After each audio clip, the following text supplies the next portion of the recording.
Hello મિત્ર, સ્વાગત છે તમારું મારી ચેનલ વાહન બજાર પર. તમારા માટે લઈને આવ્યો છું શાઇન 2020નો એન્ડિંગ મોડલ, ફૂલ કંપની કન્ડિશન ગાડી. ઓરિજિનલ ગાડી છે, કોઈ પણ પ્રકારનું કામ કરેલું નથી.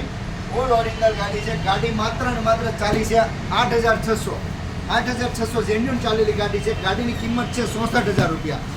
અને આમાં બી તમે મેળવી શકો છો લકી ડ્રોમાં તમે 50,000 સુધીનું કેશ ઇનામ જીતી શકો છો. ને ગાડી મળશે માત્ર 14,000માં જો તમે લકી ડ્રોમાં વિનર થશો તો. ગાડીની ફૂલ કન્ડિશન છે. આવી જ બીજી ગાડી જોવા માટે સબસ્ક્રાઇબ કરીને રાખો અમારી ચેનલ, જેથી નવા અપડેટ મળતા રહે. આની સિવાય બીજી ઘણી બધી ગાડી છે, બધાના વિડીયો યુટ્યુબ પર આપેલા છે. આજે ફોલો કરવા તો સબસ્ક્રાઇબ કરીને રાખો અમારી ચેનલ, જેથી નવા અપડેટ મળતા રહે. ગાડીની કન્ડિશન તમે જોઈ શકો છો. 1 મિનિટ ઉપર 8,000 ચાલેલી ગાડી, 2020 એન્ડિંગ મોડલ છે. 64,000 ગાડીની કિંમત છે. આમાં બી તમે વિન થઈ શકો છો 50,000 કેશ. તો માત્ર 14,000માં તમને ગાડી પડી શકે છે. લોન થઈ જશે, 10,000 ડાઉન પેમેન્ટ આવશે.